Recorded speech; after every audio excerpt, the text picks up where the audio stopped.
everybody. You're listening to the Big Chill Podcast. This is episode 635, Super Bowl Preview.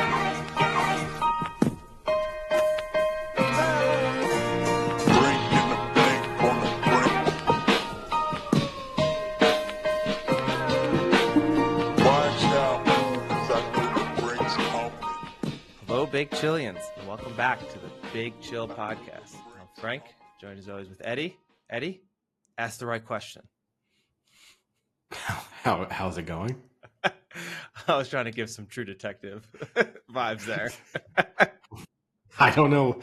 I maybe have watched the most recent episodes, not recently enough to know what the answer to that question is. Should we start with some quick True Detective debrief?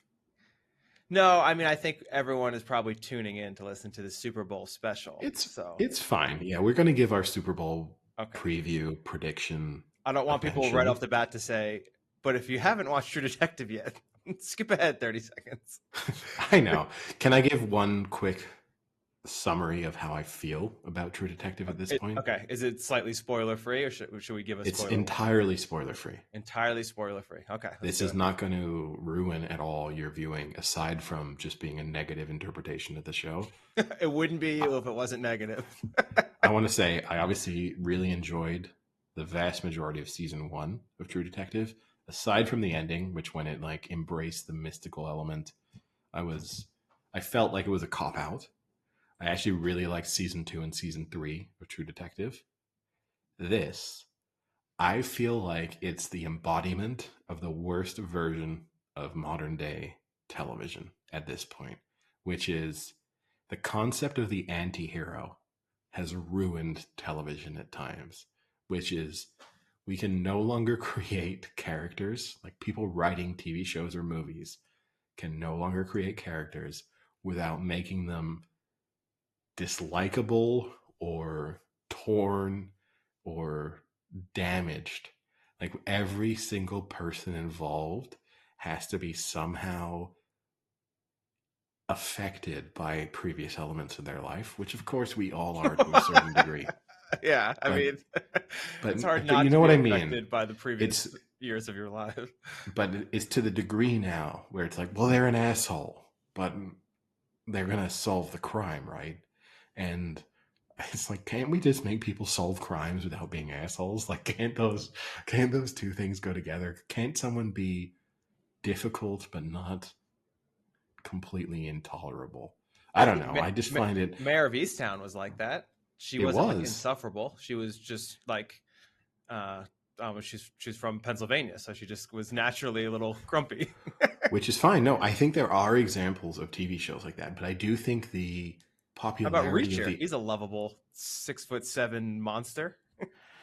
He's lovable, but you know what I mean? Like the rise of the anti-hero. No, it's definitely has meant that we can no longer just create good characters. Like everyone has to be complicated because you can no longer just be, well, this is a good person. This is a police officer or a detective who wants to solve crimes. It has to be a detective who's also an alcoholic and divorced. This has to be a detective whose wife was murdered. Like we can, you know what I mean? Like we've left no space nowadays for anyone other than the extremely complicated, which maybe is more reflective of society as large. Maybe it's more relatable to other people than it is to me. But I think this version of True Detective, I find frustrating in that I feel like I should like some of the people and I don't like any of them. And this is continuously, I'm being like, this person's just awful, right? Like there's no redeeming characteristic here. Yeah, I mean, that is actually the one thing I've been pushing back against in True Detective so far this season is there really isn't a person that there's one person that you're kind of rooting for.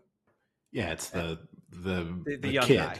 Young guy. He's just like, but then last episode he had like one of the most like egregious random awful. one-offs to his wife I've ever heard someone say on camera. Spoiler alert. You didn't want to have the kids. Spoiler alert. Jeez, that got dark quick. Right. And it was, again, totally out of character with Yeah. everything we'd seen from him, which up until that point had been like the caring father, caring husband, who unfortunately his job is taking him away from those two things too much. And now all of a sudden it's like, oh, no, but also he's acknowledging the fact that perhaps she didn't want it. He's ruining her life in multiple ways. Ruined this woman's life. I'll tell you what. Let's tell, maybe there's some new listeners who came in for the Super Bowl special. They know how well we do a Super Bowl preview. Stay tuned next episode because we'll have recapped up to the finale, because the new episode, I don't know if you saw, the penultimate is airing tonight. So they don't air at the same time as the Super Bowl. So by the next podcast, we'll have the Super Bowl recap and the True Detective recap up to the final episode. Wow, what a 2-for-1, huh? That is a good 2-for-1. Now, Eddie, I'm going to ask you the right question to kick off our Super Bowl preview. Okay. So, Patrick Mahomes, after this Super Bowl, could become the first player across the 4 major American men's pro sports to have 3 championships and 2 league MVPs in his first 7 years. Who was the last athlete to do that? Okay, give me this weird. Yeah, I'll give you the specifics again. Okay. Yeah. All the 4 major American pro sports. Sure. 3 championships and 2 MVPs, league MVPs, not like playoff MVPs. In his first... In 7 seasons. First 7. Okay, so we can immediately rule out a lot of the people. I mean, the major figures, like Michael Jordan, non-consideration because he didn't win a championship for 10 years in. Well, not quite, but several years into his NBA career. I'll give you one hint. This is the only hint I'm going to give you. Yeah. This person is a Hall of Famer, or will be. Like, they're of that quality. Well, will be is an interesting. Maybe I'm just saying that to throw you off the scent. Okay, can I eliminate sports? Is this allowed? Can I ask you to rule out certain sports? Yeah. So I think it's not an NFL player. It is not an NFL player. Was not the last person to do this. I'm going to guess it's not an NBA player. Oh, you're looking at me. So it is an NBA player. It is an NBA player. So we're dealing with an NBA player. Yeah. So an NBA player to win. How recent are we talking? Is this person currently an active athlete? It happened before you were alive. So pre-1987, for listeners. All of this happened before I was alive? Yes. Oh, wow. That's kind of tough now for me to try and... I'll go... So that means they are a Hall of Famer. They are a Hall of Famer. If they've achieved all of this, they definitely retired for some number of years. I will say the last person to do this was Kareem Abdul-Jabbar. Ooh, I'm sorry, that's incorrect. It is of that level, of that caliber of player. It is Larry Bird. Okay. I mean, yeah, that's super high quality. Who did it from 79 to 86. Which I guess I should have guessed in a way because he did front load his career to a large part. Like I could have got there just through guessing because obviously his back issues kicked in at a certain point and, you know, and also the Celtics were dominant during that period. So it does make sense that he would get the sort of championship achievement at least early on. But yeah, it's... If any of our listeners got that, please let us know. Yeah, you can follow the Big Chill Podcast on Twitter or X, whatever you want us to say for that, or on Instagram, and you can let us know if you got that right. We will believe you. I will not call you out on Twitter as a liar and a fraud, but I will believe that you are telling us that you definitely knew it before we told you it. Yeah. So Super Bowl 58, Eddie, kicks off 6:30 Eastern time, which is a nice time, which means it'll probably start around 9 p.m. by the time they get done with Yeah, all the it's pregame stuff. never on time. At least a 20-minute delay, which I cannot understand. America is the one country in which Here we go. here we go. Anti-American Eddie Here we Rant go. one. I gotta shit on America before the biggest sporting event.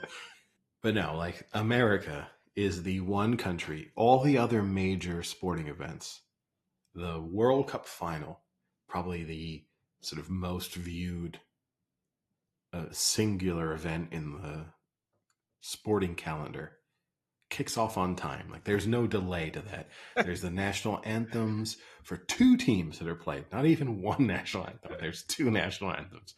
There's whole kids preamble. Walking out holding hands with the players. There's lots of stuff that happens beforehand, but they know how to kick off on time. But it's not even that. It's just set the proper time. If kickoff is at 6:30, then kick the ball off at 6:30.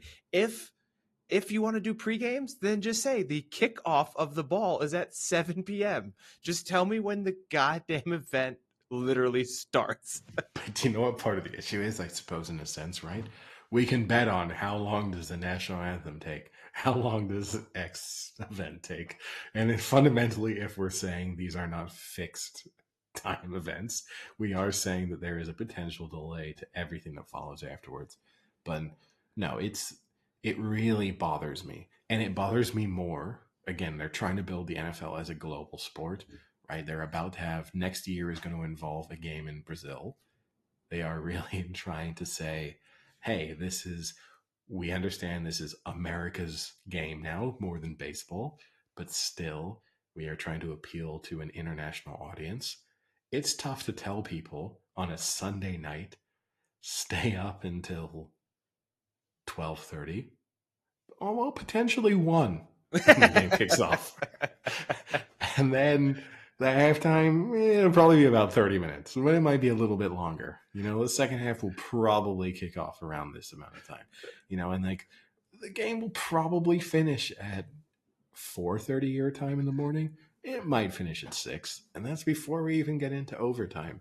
And that is, again, I know there's plenty of podcasters who speak, including Bill Simmons. We had a no Bill Simmons New Year's resolution. We did. We had a no Bill Simmons New Year's resolution. We've already broken it once. But, one of the things he loves to speak about is the fact that the appeal of the Premier League or European football in general is, when it starts, when it ends. Yeah. And that is sometimes the issue with a lot of American sports, is that becomes a little bit of an unknown. I do agree with him to a certain extent on that. I want to say one thing for Bill Simmons. Hates to be aggregated. This is the one thing I'm going to try and get to go viral from our podcast. A couple podcasts ago, Bill Simmons was speaking about the fact that Bill Belichick got invited for 2 interviews at the Atlanta Falcons and how he was amazed by this fact. And he said he would never go for 2 interviews for any job at this point. Fair. He's a media mogul. And he said a year from now, he let slip. A year from now, there'll be no 2 interviews. And some people may have treated that as a throwaway comment. Now I, in my investigative mind, when did Spotify have their deal for The Ringer? 2020. What's next year? 2025. Is there a possibility that the deal for The Ringer was not only the money they paid to Bill Simmons, but also a 5-year requirement that he stay on? I'm just going to say strong possibility of this fact. Did he let slip the fact that a year from now he will technically be a free agent in the media world? Will he be signing for the Big Chill podcast? It is a possibility that we cannot rule out. But I just want to say now, he hates to be aggregated, but I think there is a very strong possibility that Bill Simmons is no longer with The Ringer a summer from now. We can make like a little small square next to our 2 big squares and he can join in. We can ask for the TikTok camera to be turned on. We can do a lot of things that the Ringer currently does. All of these requirements that he has. We can guess the lines. We can allow him to cheat on them.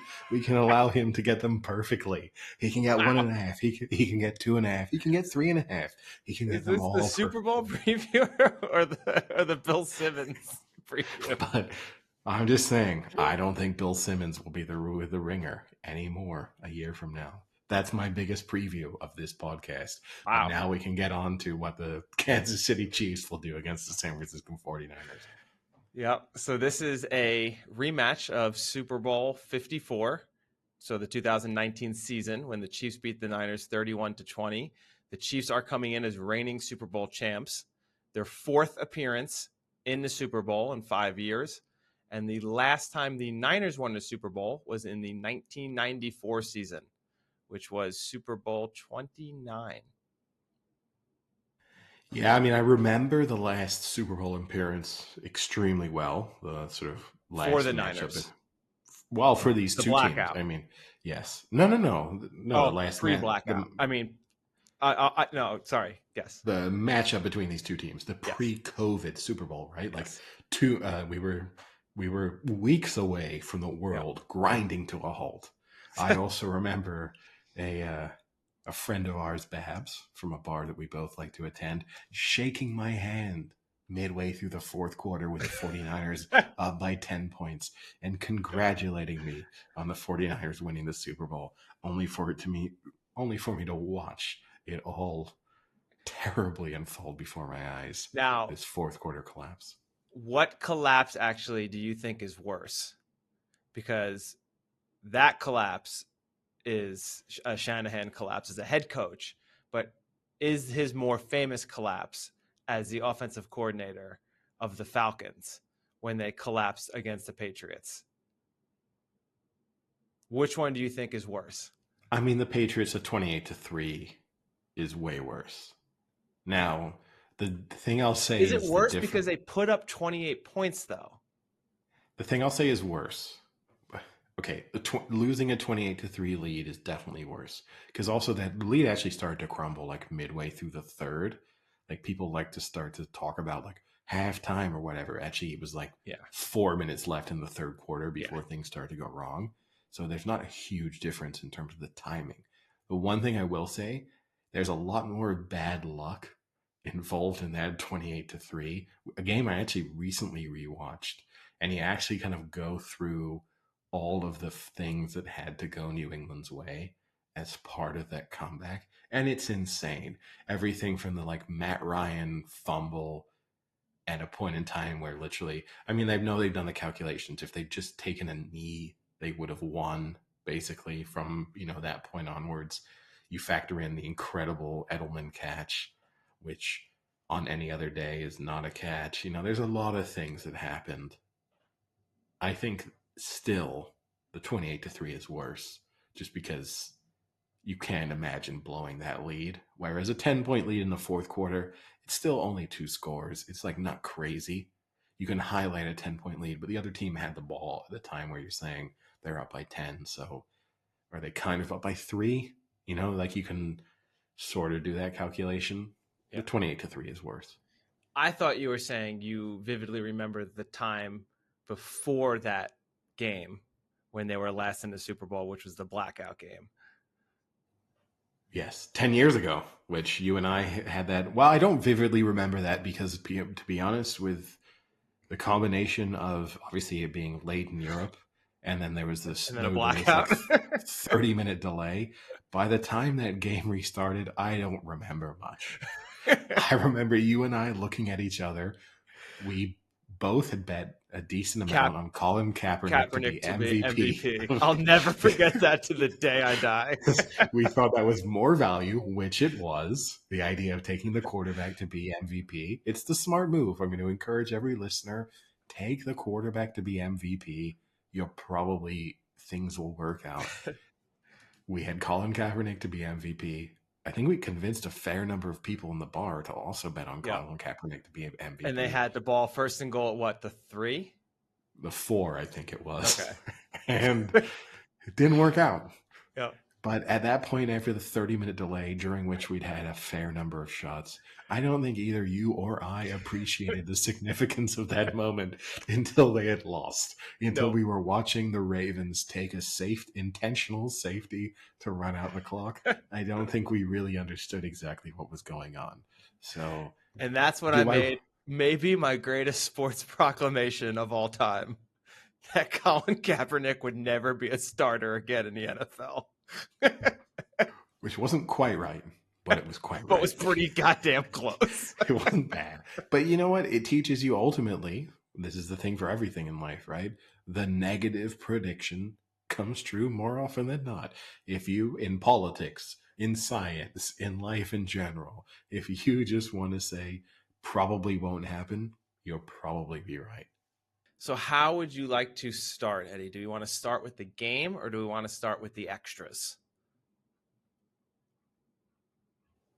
Let's start with the game itself. Let's be Okay. pure to the game. Okay. What's your score prediction? Oh, I got a full score. I will say,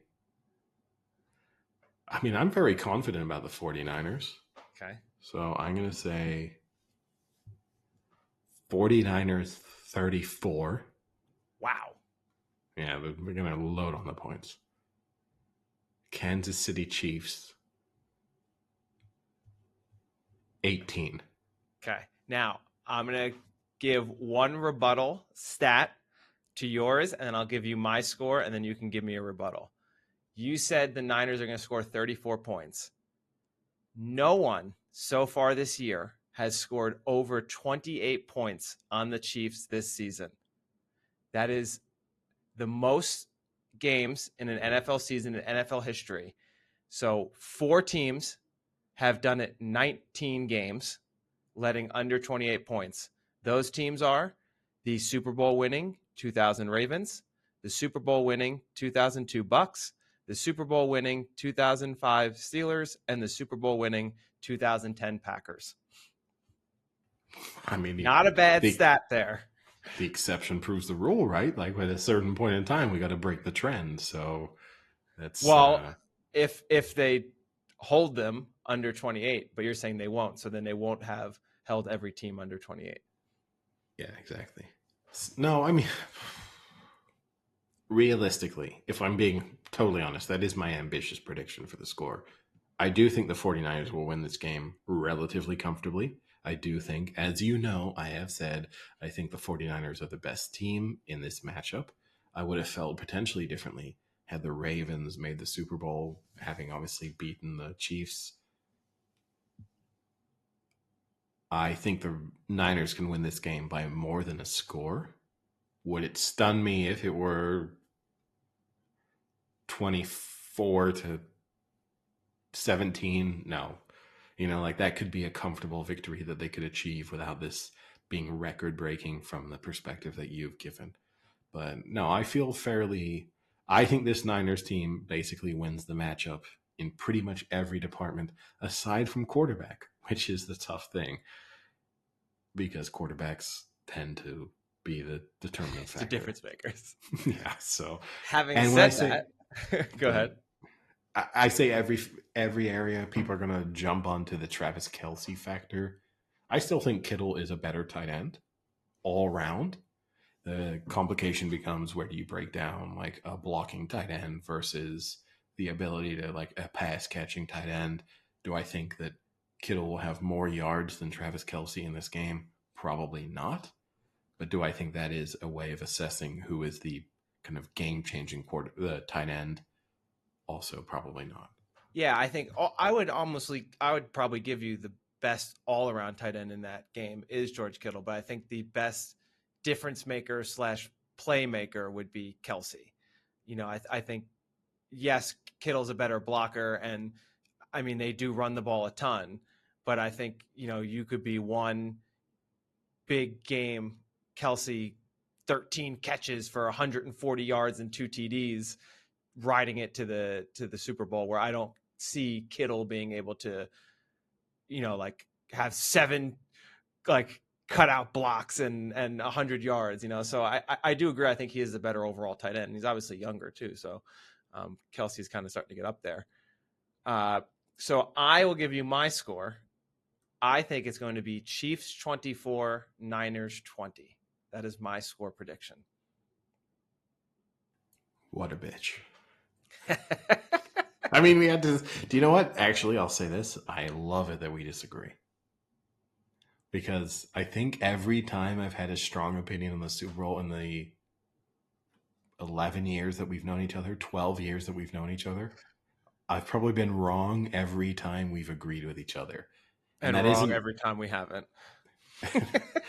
and that isn't me saying that you're wrong every time. That's just me saying I feel like when we tend to agree, it tends to go wrong. So I don't hate the fact that you and I have a different prediction. That makes me even more confident in the 49ers. And if the Chiefs happen to win, that makes me even more confident in the fact that the Niners were the better team. Like I'm going to say right now, when we record this 3 days from now, after the Chiefs win by 45 points, the Niners are still the best team. All right. So where do you think then? What are the key matchups that are making you think that the Chiefs are going to win this game? So I think two factors. So I think the first factor for me is the Chiefs defense, which somehow is still slightly going under the radar. So I gave the statistic that no one scored over 28 and teams that, 4 for 4 for winning Super Bowls. But if you include the postseason, they're second in the league in scoring defense, only behind Baltimore. They're fourth in total defense and first in sack rate. And they're in the postseason, I think, definitely clicking. They've allowed 13.7 points per game against teams that average 28 points in the regular season. And that would be Baltimore, Dolphins, and Bills. So holding high-scoring offenses to very low amounts. I think that defense is just firing on all cylinders right now. They're getting increased production from people like Karlaftis, who's getting better as season goes on. Then you have, Snead and Jones to lead that defense. And I think Spagnuolo calls a really, really good game. So I think that matchup between Spagnuolo and Shanahan might actually be the best matchup in this game. Obviously people are going to compare quarterbacks, compare running backs, blah, blah. But I think the offensive coordinating versus the defensive coordinating is an amazing matchup in this game.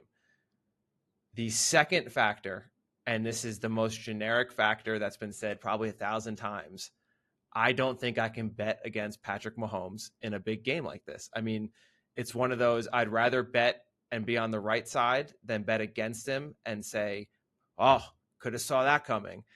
So this, the last 6 games that he's played, the last 6 postseason games, he has thrown no interceptions and been sacked 5 times. That's the longest streak by a quarterback in playoff history to not throw an interception, is 6 consecutive games. So he may not be running up the yards like he is, but he still is playing at an elite level where he just is so comfortable in these big games that I don't see him making those mistakes. Whereas with Spagnuolo's defense, I could see them getting to Purdy every once in a while. And while I do think Purdy's a good QB, I'm not a Purdy hater. I can see him making a bad throw because he's made a few bad throws this postseason when he's been under pressure. So I think that combo is why I side with the Chiefs. And I agree with you. I think the Niners are great. Like we've said it all year, they're one of the best. But I just think right now you have a Chiefs defense that's clicking, and you have Mahomes, who's just his cool, calm, collected postseason self. It's all fair. And I think ultimately, if you think the Chiefs will win, part of why you're saying that for anyone is the sort of winning DNA element to them, right? Which you can have in any sport is like, and you know what I've said, I don't think the Chiefs are the best team in the NFL. I don't think they're the second best team. I don't think they're the third best team. I don't think they're the fourth best team. But they could end up winning just because they know how to win. And you cannot underrate that. Like if you tell me, for example, that this game comes down to, a tied game in the fourth quarter with 4 minutes to go, who do I trust more? it's obviously Patrick Mahomes and the Chiefs over the 49ers. So the 49ers have addressed some of those concerns, maybe in their playoff comebacks so far, but still, that's the case. But I want to counter that a little bit. If you said the 49ers, who are the biggest offensive playmakers for the 49ers this season? Who would you say, Frank? Well, I would go with the big three: Ayuk, McCaffrey, Kittle, and Samuel. I guess the big four. I would But I say. won the I But won the I Samuel's won the been big hurt. two. Who would you say are the big two? Who are you most scared of? If you're the Chiefs, who do you think are most likely to like really hurt you Not consistently? non-quarterback. Non-quarterback. I I mean, would. you can throw in quarterback. Who I do you would think are say. the I would say McCaffrey and Samuel. Okay, that's interesting, right? Because McCaffrey and Samuel have a combined target rate of 67.6% against cover two. And do you know which defense loves to run cover two? Yeah. The Chiefs. 40% of the time, the Chiefs run cover two. Fourth highest rate in the NFL. So you're telling me that the defense you're so proud of, the defense the 49ers should be so scared of, loves to run the coverage that the 49ers love to see. The one that's going to allow Christian McCaffrey to just run the ball as much as he wants, and Deebo Samuel to just find the holes and pick the gaps and get those 10 to 5, 5 to 10 yard receptions where he gets an extra 5, 10, 15 yards after the catch.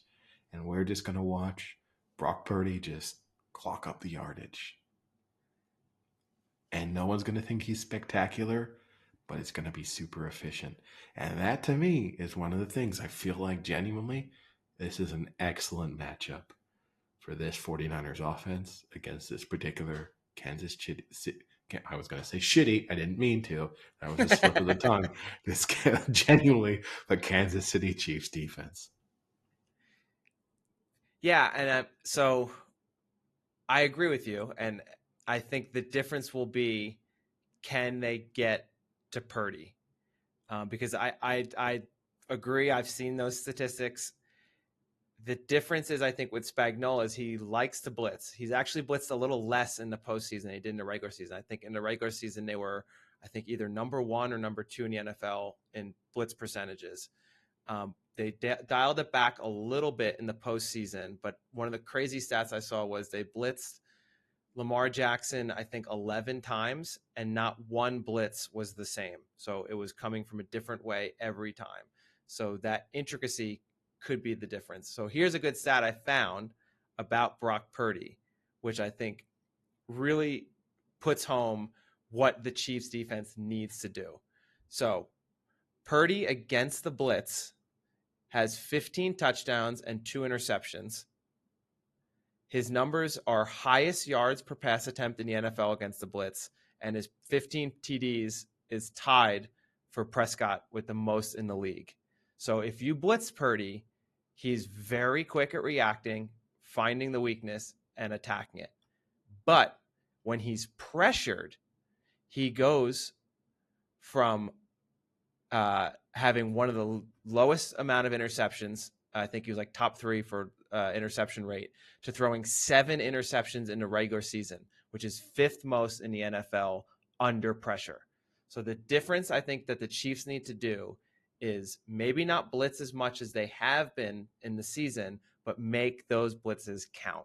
Because if they don't count, I agree with you, McCaffrey and Samuel are going to pick them apart. Yeah, and it's tough, right? Because you can look at the blitz heavy from the Chiefs. Now the reverse is right. People love to throw the statistics at, like, how does Mahomes perform against when he's not blitzed? And the 49ers actually do not, as much as people love to talk about their pass rushers, they actually don't blitz a lot. Like, it's not a part of their strategy.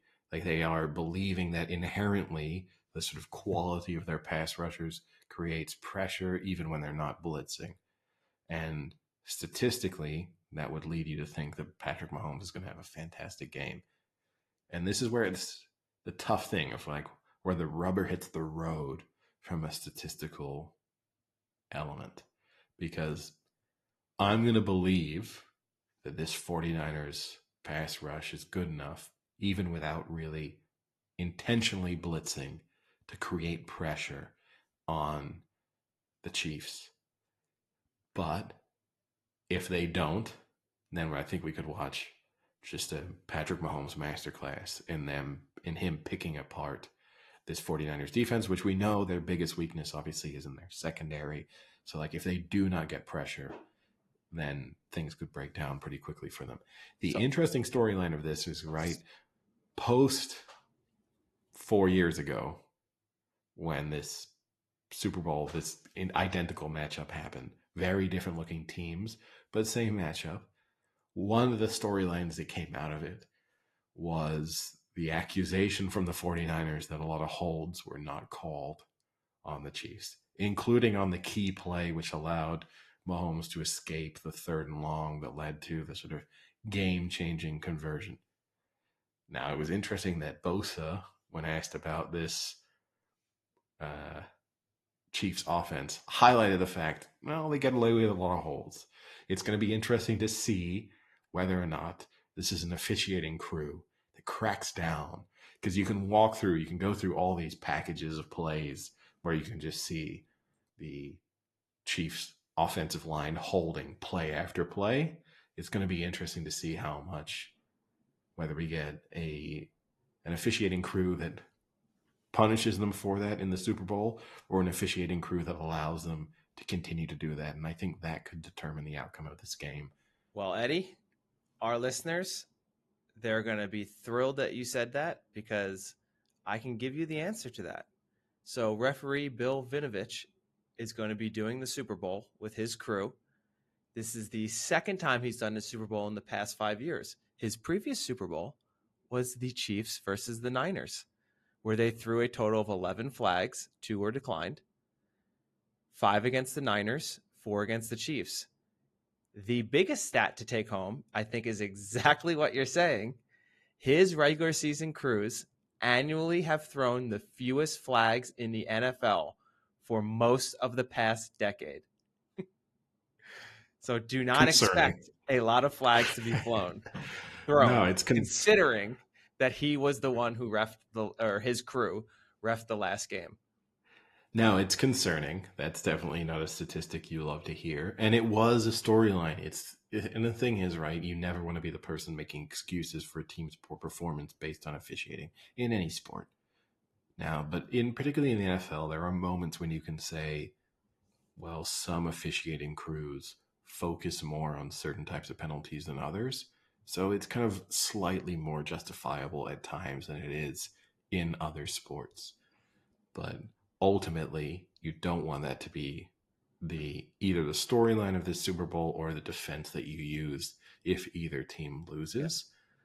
Yeah. But for sure, I don't want to watch situations where it's Nick Bosa clearly getting around the edge only to be dragged back by his collar and then being like, what an amazing play by Patrick Mahomes as he escaped pressure, which is kind of what we saw 4 years ago.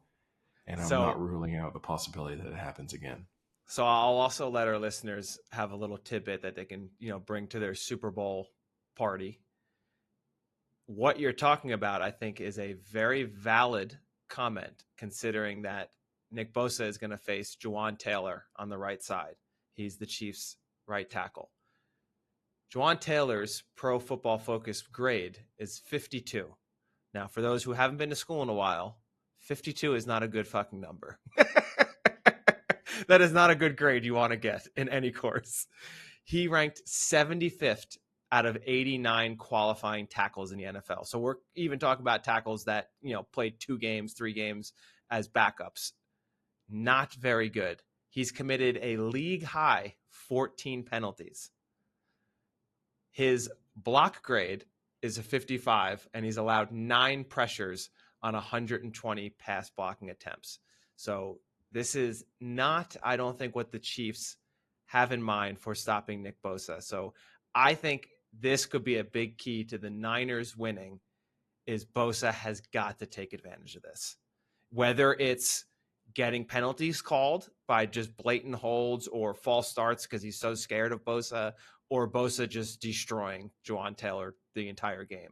But I think this is a tipping point that could definitely favor the Niners in this game, especially if it comes to a point where the Niners are up and you need Mahomes to start passing the ball more to drive down the field. This could be what puts the nail in the coffin of the Chiefs. Potentially, and I'll lean into, you pick the Chiefs and you highlighted a one potential threat to them winning. I'll reverse it. I'll pick a key area where even though I think the 49ers will win, an area where they could lose the game, which is obviously Travis Kelce is going to be a main talking point of this Super Bowl in more ways than one. If you want to lean into, I think the slightly annoying side of things where we just want to talk about Taylor Swift. I think that's kind of overblown in terms of how much people go overboard with that. But a legitimate concern from the 49ers perspective is they don't do particularly well against tight ends. So if you look through the playoffs so far, Sam Laporta for the Lions had 13 targets, had 97 yards. So that's pretty good production from a tight end perspective. You then look at Trey McBride, 10 receptions, 102 yards. It's not an area where they've done a great job of, if teams have consistent tight end production, they tend to be able to exploit weaknesses in this 49ers defense, the kind of gap between where that natural pass rush and their secondary occurs. They've got great linebackers, obviously, with Fred Warner and stuff, but there tends to be this sort of middle ground where they don't do a great job from a coverage perspective. And then you consider that Travis Kelce, not the greatest regular season of his career, but an extremely productive postseason so far. So 23 receptions for 262 yards and 3 touchdowns across his 3 games, including last game, 11 targets, 11 catches for 116 yards and a touchdown. So, you can see a scenario where the Chiefs are able to sort of work their way down the field through a combination of their run game and Pacheco and Travis Kelce, and where the lack of game-changing sort of X factors from a wide receiver perspective kind of doesn't matter. They're able to offset that through the weaknesses that the 49ers have in their defense.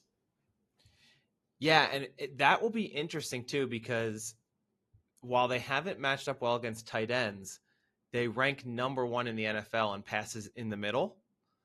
And it's due mostly to Greenlaw and Warner, who might be the best linebacker combo the NFL has seen in a very long time. I mean, they are 2 phenomenal linebackers. So that'll be interesting to see. Do they still have Kelce up the middle a lot, like where they really like to do those 10, 15-yard, zone reads where he just finds the hole and sits in and gets it? Or are they going to try and move him a little bit outside and try and get some of those, outs to the first down line, things like that, which they also do with them. So that'll be interesting to see how they play. But yeah, the run game is what interests me, because the Niners in 3 playoff games, or 2 playoff games, have been solid up the middle. So they allow 4 yards a run, but are allowing 7 yards a carry around the outside. And Pacheco is over 250 yards in 3 playoff games. So, I mean, the Chiefs are almost a Pacheco first team right now. And that is, I think, it will be another good matchup, is how the Niners linebackers plan to stop Pacheco. And I think the other way is also extremely valid too, where, Shanahan, we talked about how he's gotten criticized for blowing leads. And part of the reason he blew both those leads is he kind of like abandoned the run in a time when football 101 would tell you to be run first when you're winning in late times of the game. And I don't think he's going to do that this time. I think he knows he's got Christian McCaffrey, who's an absolute superstar, offensive player of the year now, as of yesterday. So it'll be interesting to see how the Chiefs plan to stop McCaffrey, with the Chiefs having a very good run defense this year, but McCaffrey is not an average running back. So I think both of those matchups will be very interesting because I really believe both of these teams will really want to establish a really run-heavy offense, which is why I kind of picked a lower scoring game. I honestly think this will be a lower scoring game because both teams will waste a lot of time trying to establish the run and not panic and start throwing the ball every down. Yeah, no, I mean, you might be right? But we also saw from the 49ers in that game against the Lions where if they need to abandon the run and start to sort of take on a more aggressive play calling from an offensive standpoint, they have the ability to do so. I actually don't know if the Chiefs do. Like it's one of the ironic things, like the narratives coming into this postseason, right, where the 49ers are a play from the front, cannot change their game plan, want to rely on McCaffrey, want to run the ball. And actually, I think they now get a Super Bowl matchup where if the 49ers can take the lead, I don't know if the Chiefs are capable at this point of quickly catching up, which I think is more concerned. If you think the Chiefs can win this Super Bowl, I think we can rule out the possibility of the Chiefs coming back from a 2-score deficit versus this Niners Like they did team. last Super Bowl. They played. It's Last not. Super Bowl they It's played. 4 years apart, right? They had Tyreek Hill. They don't have Tyreek Hill now. They had a lot of things have changed on both sides of the ball for both of these teams. If we're going to use 4 years ago as the indicator for What what if could we happen, use Week 7 of 2022 when the Chiefs beat the Niners 44-23? So who was starting at quarterback for the 49ers that game? 2022? Yeah, who was starting at quarterback that game? That would have been Brock Burdy, wouldn't it? No, that was Jimmy Garoppolo. That was even worse. So if Purdy that was starting, they wouldn't even had 23 points. That was also Christian McCaffrey's technically his first game with the 49ers. He was active. He was limited in that game. So we get a version of the 49ers that really doesn't exist anymore. So, I mean, again, that's fine. But realistically, I don't think you can watch this version of the Chiefs and think that's a come from behind team. Like, this is a team that wants to be slightly ahead or in the game, milk the clock, rely on strong defense, rely on the fact that they know that if it comes down to the wire, Patrick Mahomes and that offense is scary, right? Like, they will be comfortable. If you told me, right, I think if you offered to the Chiefs right now, could we have 6 minutes left in the game, tied score? They'll just take it. They won't even want to know who has the ball. They'd probably sign up for that right now because they either trust their defense or trust their offense in one way or the other. And I think this 49ers team would be more confident of, we can get ourselves a lead here. And this Chiefs team has shown us nothing in the postseason. Now they haven't been put in that position, but still consistently over the course of this season, shown us nothing to think that they can come from behind if they're 10 points down. Because it's one of the interesting things, right? We've associated this Chiefs Mahomes team with being explosive, huge scores, 13 seconds left, getting into field goal position. It's not what they are anymore. Now they are, you said it yourself, they're Pacheco first. Their run game, they are Patrick Mahomes picking holes in your defense when he's allowed to do so. And it is like 9-minute drives to score field goals sometimes, which is great when the defense is shutting the other team down. But when you're down by 10 points, 14 points, 17 points, it's not so useful.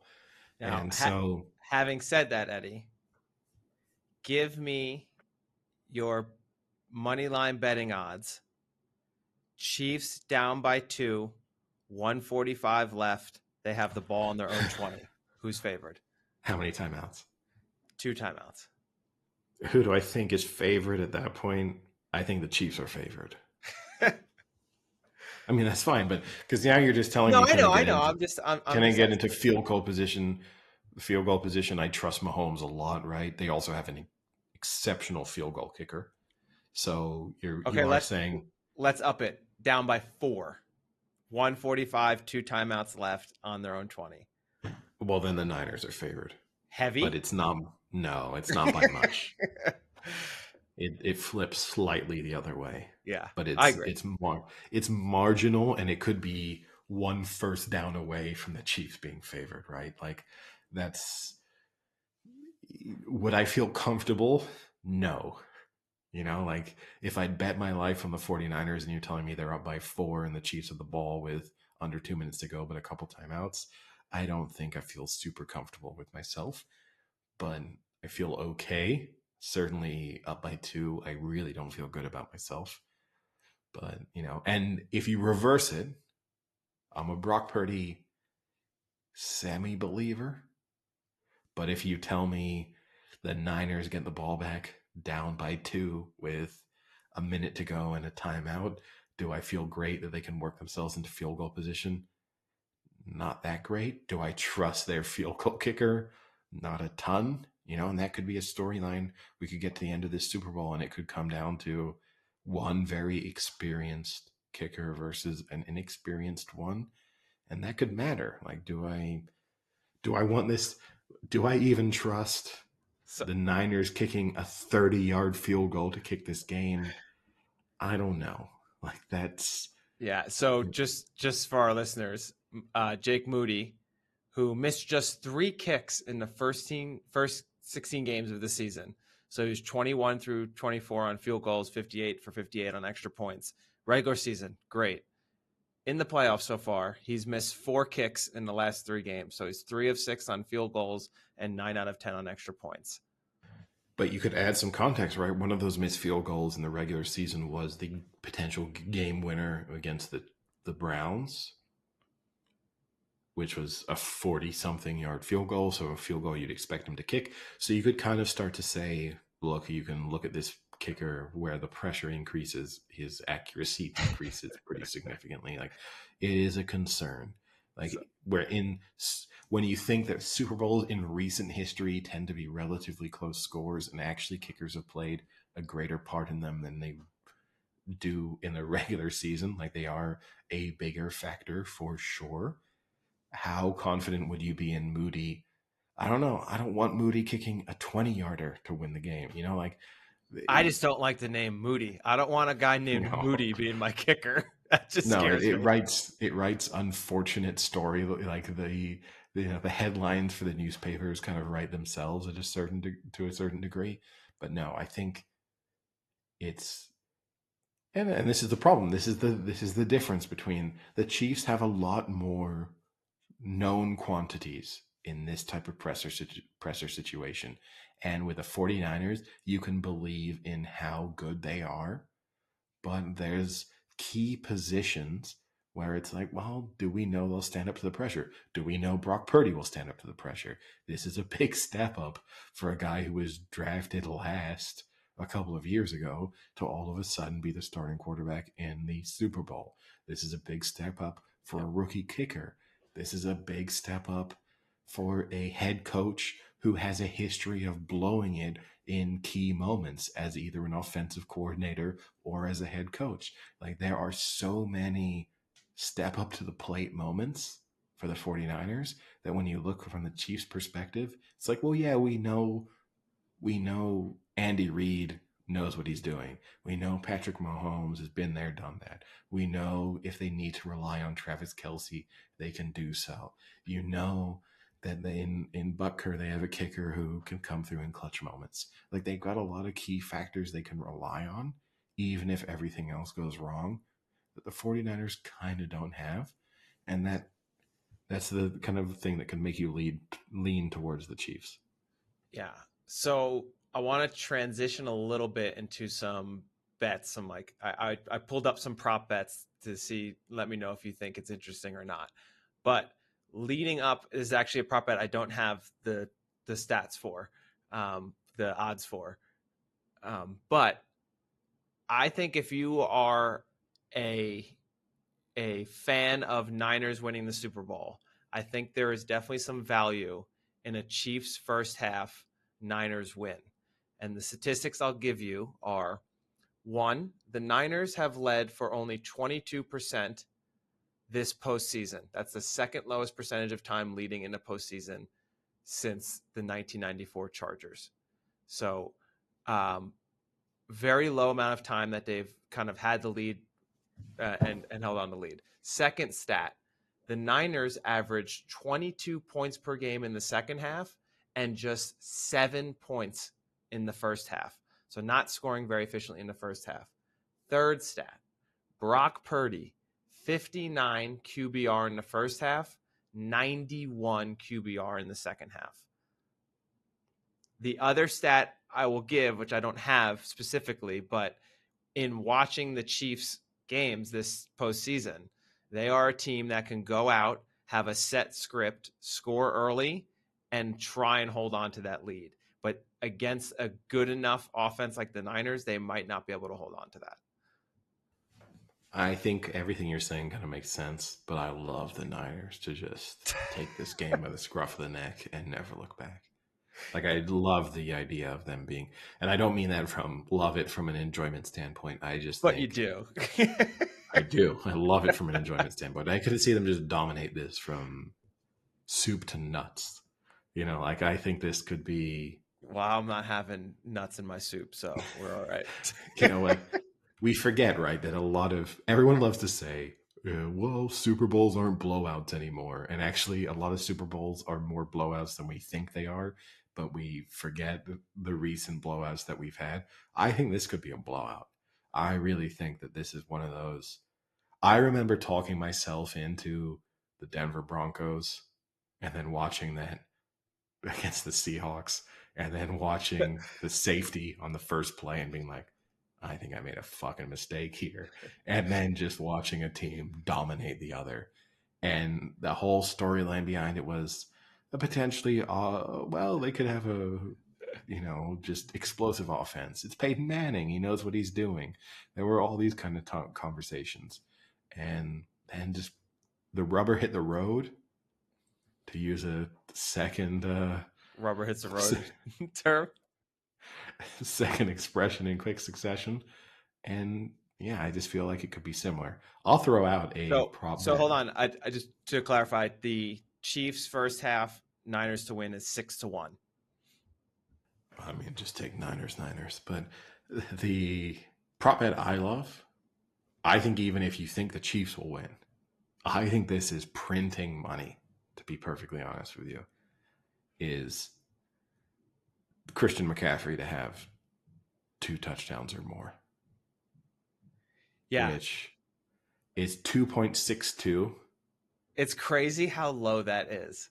Did you see Christian McCaffrey 3 touchdowns or more? I think is only like 8-1, which is insane. Because that would tie the record for most touchdowns by one player in a Super Bowl. It's less. It's 6.5. There you go. It's crazy. On 3 or more, but and, 2 and or neither more. Of honestly, them are bad bets. Yeah, 3 or more becomes a little risky, but legitimately with this Niners offense, once they get inside 10 yards, once they're in the red zone, realistically, they're just running the ball. But in particular, within 10 yards, this is the reverse of the tush push situation with the Eagles. It's like there are no touchdowns coming for Brock Purdy once they are 5 yards or less. Like, this is just first down, running up the middle. Second down, running up the middle. Third down, running up the middle. Probably fourth down, we might run it up the middle too. Like, there's no creativity really coming for an offense that tries to create space in a lot of original ways in their run game. Once it gets in the red zone, it's just like, we're just going to ram it down your throats. And so I think I'd be stunned if Christian McCaffrey doesn't have 2 touchdowns or more. And that could be the Chiefs winning. No, I agree. The Chiefs could even win comfortably. This could be 35-14, and I think Christian McCaffrey has 2 touchdowns or more. Okay.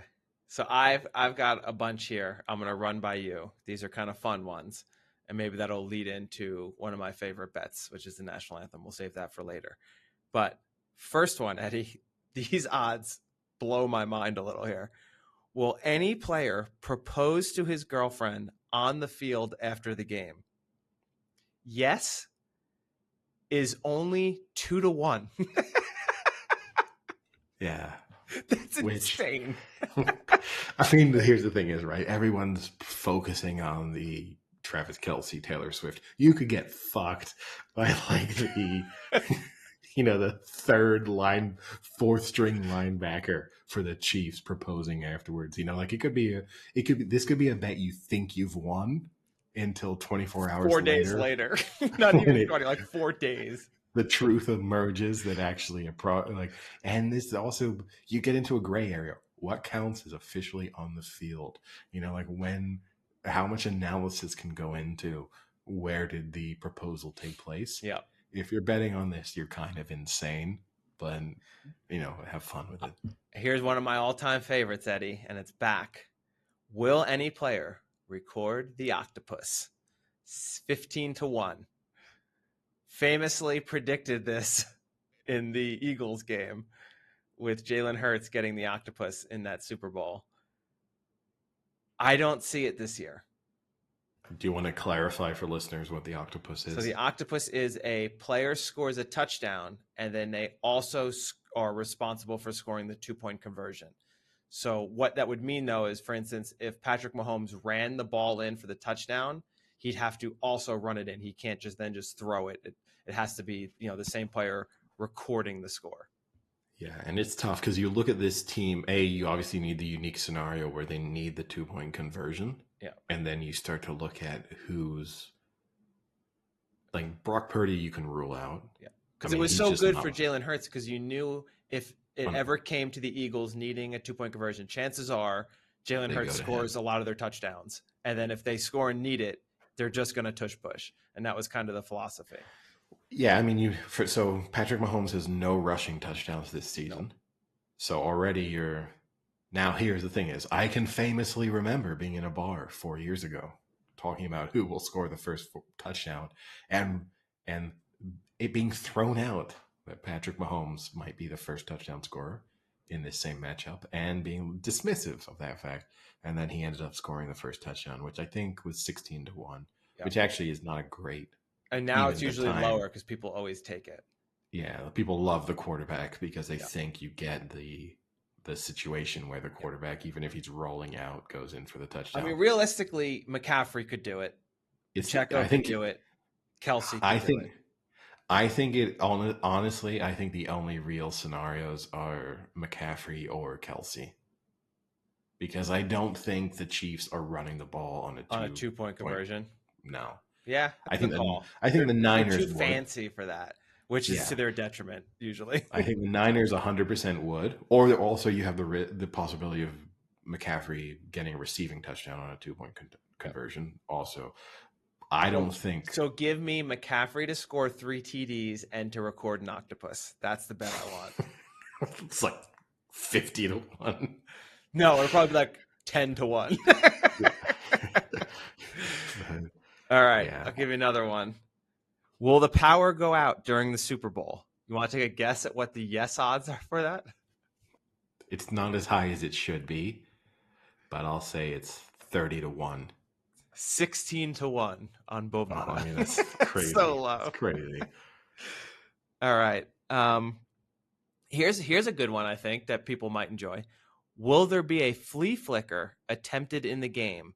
Yes is 5-2 or plus 250. No is minus 350. I don't love the yes, though. I mean, neither team really runs flea flickers consistently. I feel like that's a Lions play. If the Detroit Lions were in here, I bet the house on that.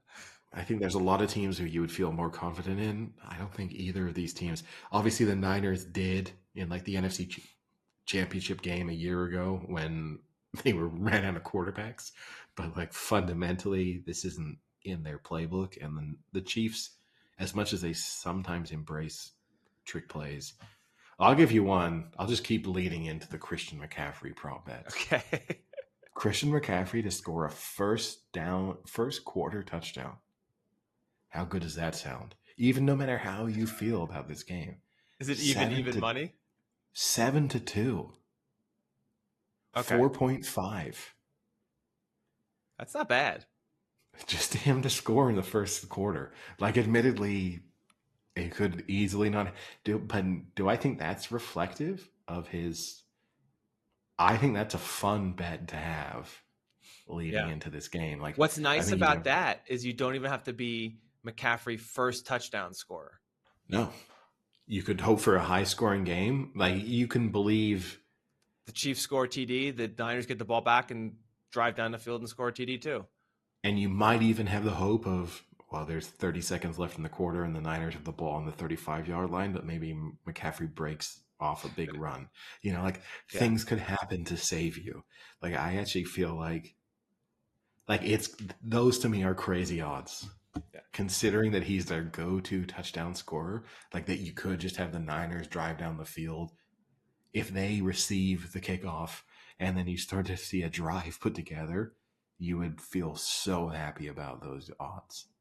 But you got to hope, obviously, either not for a big play or just not for time to kind of drip away from you.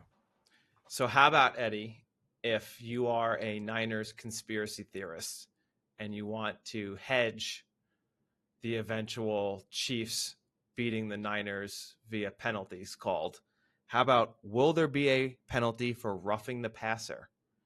Plus 115 for yes, minus 150 for no.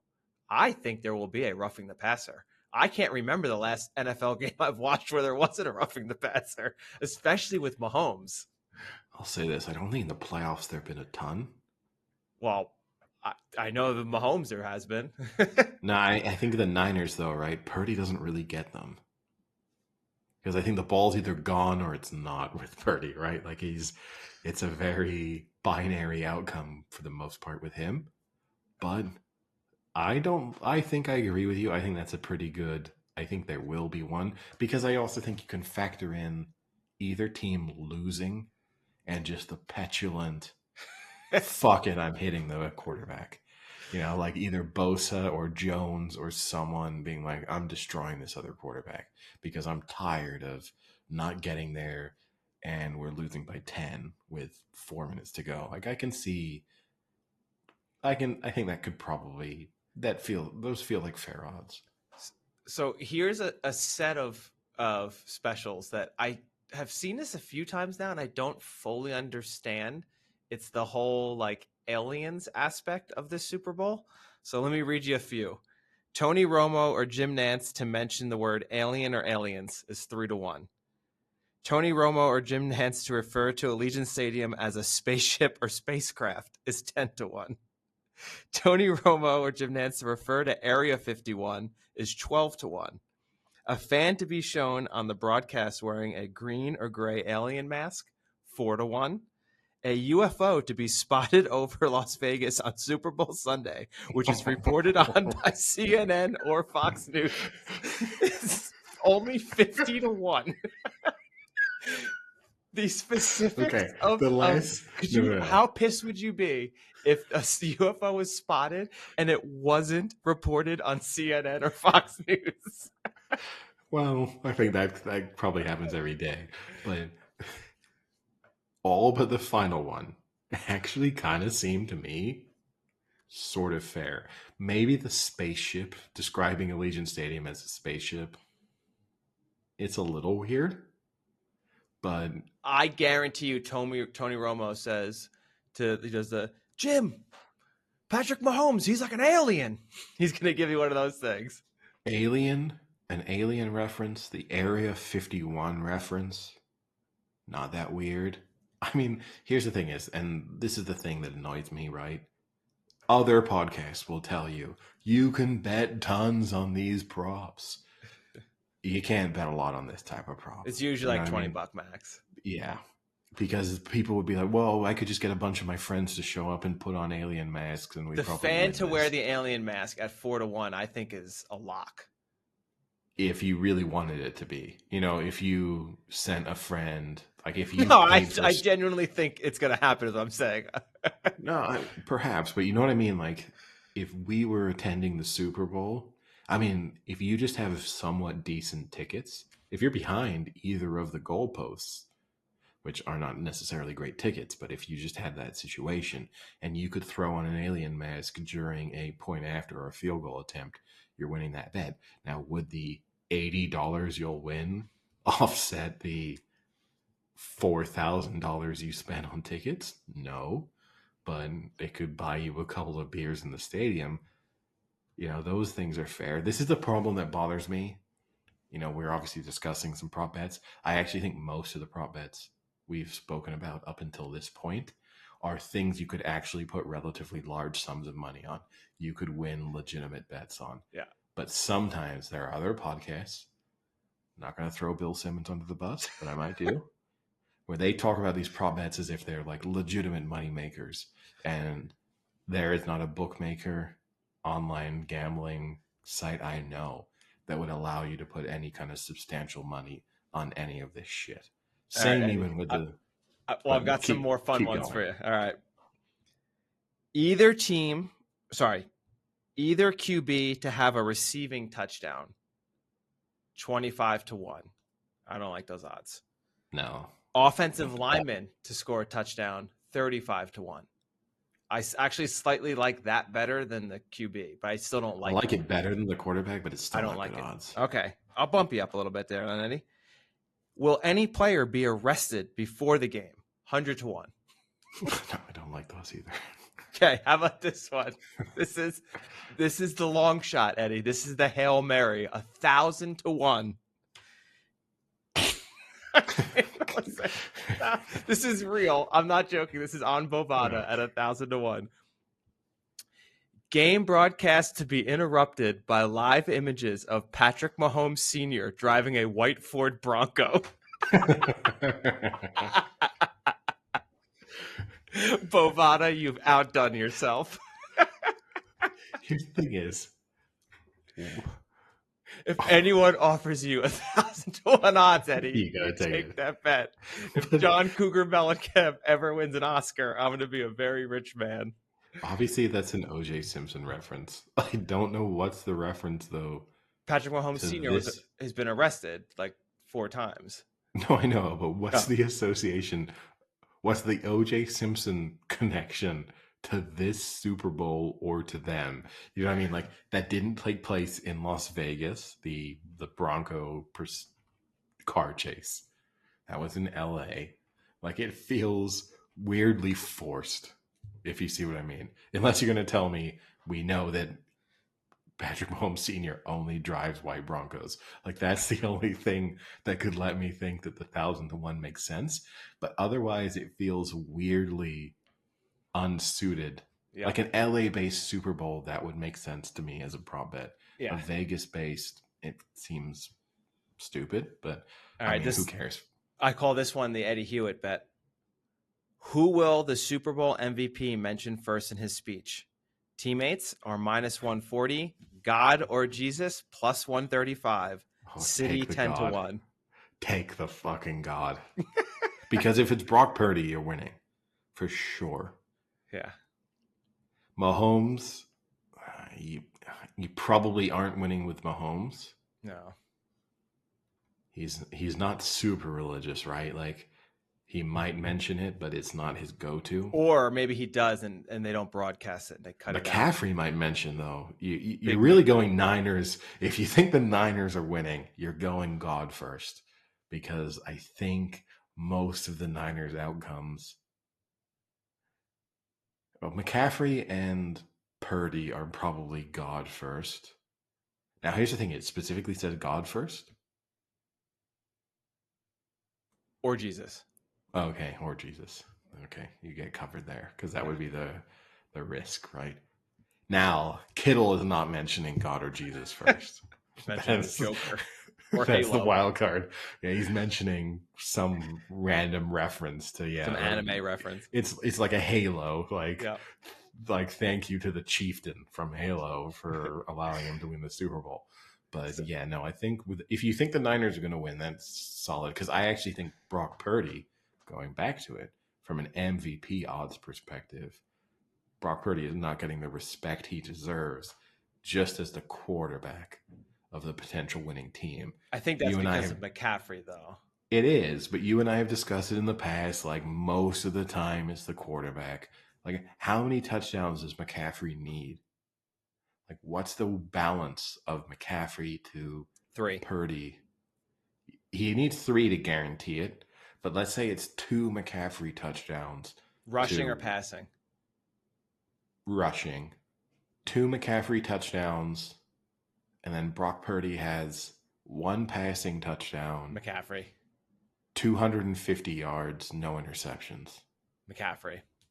You think? I think they would lean into it because all season there's been that debate, and I think this would be the time for them to appease the people and Brock Purdy, who considers McCaffrey better. Maybe, or you could reverse it. I don't disagree with you, but then you could also have hey, people have been overlooking Brock Purdy, and if he has a pretty decent game, because all that stat line I just gave you probably leans to McCaffrey. But if there's one spectacular Purdy play within that, if there's a 3rd down, 4th down conversion, if there's him scrambling for a play, if you think back on that Lions performance where you have just think of that Lions game. That's 2 McCaffrey touchdowns, right? But I think Purdy's the MVP if that game is the Super Bowl, right? And that included some unspectacular Purdy play for a sizable chunk of the game. So you do always, I think the quarterback doesn't, in this instance, Purdy isn't getting the quarterback edge that he deserves. Not because of how good I think he is or isn't, but just because it's like, well, the quarterback probably wins this. Like, you could offset it. If you do McCaffrey 2 touchdowns or more and Purdy to be MVP, and you think the Niners will win, you might win twice, but you'll at least win once. You know what I mean? Unless something very strange happens. So this is my last game-related one, and then I want to get into some even more specials. Scoregami, one of Eddie's favorites, 20-1. Bad bet.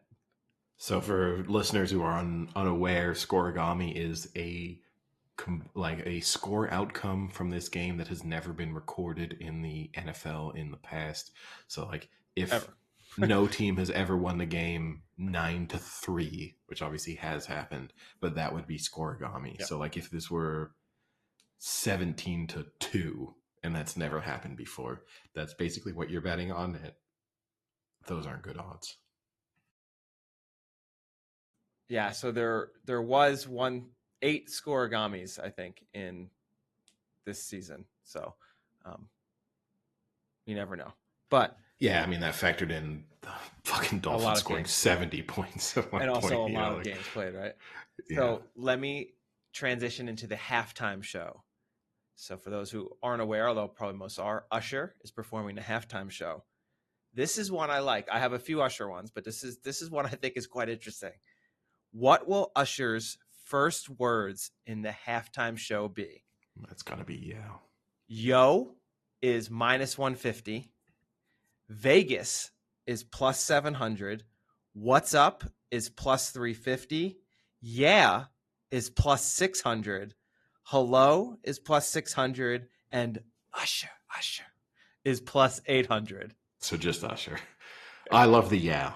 I love the fact that it's 6-1. He's coming out just playing yeah, and he's just going straight into yeah. How many Super Bowl shows start with an introductory statement? I mean Hello Vegas or whatever. Yo sounds weird. I don't know. They've obviously, the people who've written that for Yo to be the favorite, yeah, they've obviously seen a lot of Usher shows and know that he might come out and say yo something. But it feels to me, you get the darkness and the sound kicks off and it's just him going straight into yeah. And you get yeah as the winner. But who knows? That brings me to what will Usher's first song during the Super Bowl be? Yeah is the number 3 favorite. So My Way is 1-1. Oh My God is +150. And yeah is +350. I think yeah is a great song to start the Super Bowl off. It is, but these people know, right? There is the element of these props. They kind of know. For it not to be favorite, then I think they have some kind of edge that's allowing them. Because Yeah is just, you would have thought it's probably his most famous song, and also seems like the best starting song for not only any concert, but also The you Super don't, Bowl.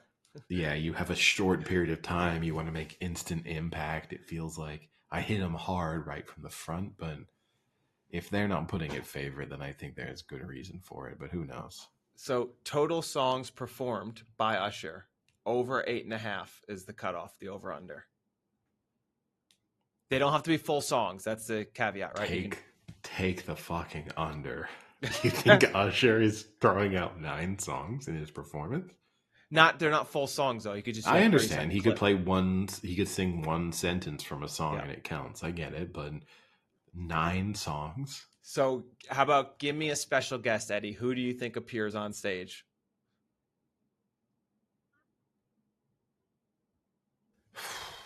Justin Bieber. Ooh, Justin Bieber, minus 200. I mean, that's like, he's famous, right, for being the Lil Jon, minus 300.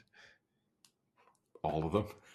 Just, I mean, this is the problem nowadays with the Super Bowl, right? And this is the thing, I guess, if you like the under in the song category, is that he has a number of special guests, and you get fucked by 5 special guests, each getting one of their own songs. I think Bieber is a solid. Yeah, minus 200 though. The odds are terrible. I don't know, because I think like Bieber, right? Like, we're not paying enough attention to him. He just kind of performed at the NHL All-Star game. Yeah, but he was a superstar, and he might feel like he's kind of not getting the attention he used to get right now, and that a Super Bowl appearance might just remind everyone how big of a pop star he is. He kind of doesn't get discussed in the same way as Drake or Taylor Swift or Beyonce, and this is just a reminder that Justin Bieber is here. I like the Justin Bieber. Even at minus 200, I'd probably take it. Bieber's definitely I'm going to go out on a limb. Justin Bieber's definitely making an appearance. So, I want to finish up with my favorite prop bet, and that is the national anthem, which unfortunately it looks like I can no longer bet, which means they probably did the practice and they've took it off the board, at least on Bovada. I'll check again tomorrow. But right now, it's sitting at 1 minute, 31 seconds. So that's 91 seconds is the over-under.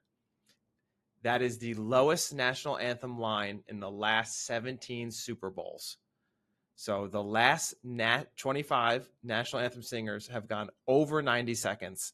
And it wasn't until Jewel in 1998 who came in at 87 seconds. I am going to take the under. So hasn't sung the national anthem in very often, but in the 97 World Series, she sang it in 83 seconds. And then more recently, in the 2017 Celebrity Softball game, she sang it in 77 seconds. And I know people will say, but it's the Super Bowl. She's going to make the most of her moment.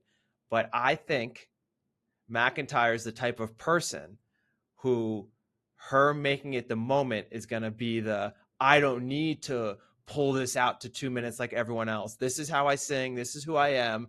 And I'm going to do it like it should be done. Quick, easy, and good. And she's going to go under. Like her previous ones. I think it's fair to add 14 seconds on to the Celebrity Softball game. Did she sing that because she wanted to leave the Celebrity Softball game as fast as fucking possible? I think if the baseline is your Celebrity Softball, we can at least add 25% onto that. So I think using that, taking the over, I was a big under person until you threw in that the Celebrity Softball performance was 7 seconds, because that seems about 70 seconds too long. But the World Series was 83. And that's still giving you an extra 8 seconds. Yeah, but that just is holding. It's just holding on to a couple notes.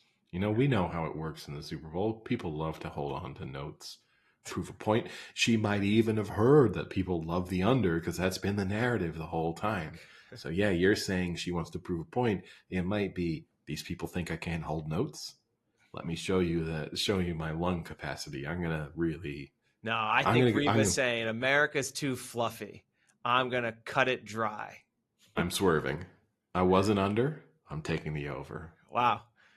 All right. Do you have anything else, Eddie, before we wrap up this Super Bowl preview? No, not specific. No, nothing from the Super Bowl itself. I can have a lot of rants about some other things. Let's save that for the next podcast. We can go post Super Bowl for those. Perfect. You can save your opening rant for how the Chiefs aren't the best team to win the Super Bowl. Yeah, I have. Yeah, I got a few great topics. This is a little. If you've made it this far in the preview, there's some great content to come next week. So stay around. Perfect. Because even once the NFL season is over, I've got a few topics that are going to come out. There's some rants, some random. Some reaction to the game, some reaction to True Detective, a lot on the horizon. Yeah, there's a lot next week. Next week we'll be busy, even if there's no football left to discuss. All right. Well, with that, I'll talk to you later. See ya. Cheerio.